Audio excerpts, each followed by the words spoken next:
ഗ്രാമ ബ്ലോക്ക് പഞ്ചായത്തുകളുടെയും സംസ്ഥാന സർക്കാരിന്റെയും കുറ്റിപ്പുറം മിനി പമ്പയോടുള്ള അവഗണനയ്ക്കെതിരെ UDF പ്രതിഷേധ സംഗമം സംഘടിപ്പിച്ചു.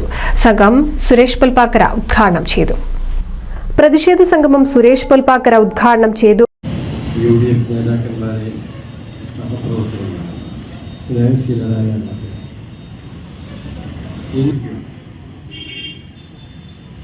ശബരിമല ക്ഷേത്ര നട നാളെ ഭക്തജനങ്ങൾക്ക് വേണ്ടി തുറന്നു കൊടുക്കുകയാണ്. നമുക്കറിയാം, മിനി പമ്പ നമുക്ക് സാധിക്കില്ല.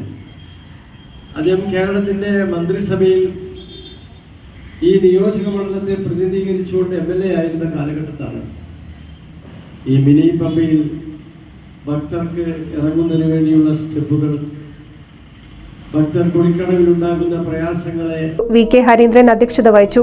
PS Shihab Thangal, AP Sadanandan, CM Akbar കുഞ്ഞു, ബാലകൃഷ്ണൻ മേലേതിൽ, അമ്മായത്ത് അബ്ദുള്ള എന്നിവർ പ്രസംഗിച്ചു. റാഫി എങ്കിലും സ്വാഗതവും ഖാദർ മദ്രശ്ശേരി നന്ദിയും പറഞ്ഞു. NCV news, Edappal.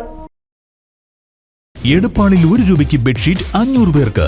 വസ്ത്രങ്ങളിൽ വിലക്കുറവിന്റെ വിപ്ലവം തീർത്തുകൊണ്ട് മുന്നേറിക്കൊണ്ടിരിക്കുന്ന വസ്ത്രമഹാത്ഭുതത്തിന്റെ ഉദ്ഘാടനത്തോടനുബന്ധിച്ച് നവംബർ 10 ഞായറാഴ്ച മുതൽ നവംബർ 12 ചൊവ്വാഴ്ച വരെ ഔട്ട്ലെറ്റിൽ നിന്നും പർച്ചേസ് നടത്തുന്ന 500 ഉപഭോക്താക്കൾക്ക് വസ്ത്രമഹാത്ഭുതം, എടപ്പാളയം ഗ്രൗണ്ട്, ഗ്രാൻഡ് ദുബായ് മാൾ എതിർവശം, തൃശൂർ റോഡ്, എടപ്പാൾ.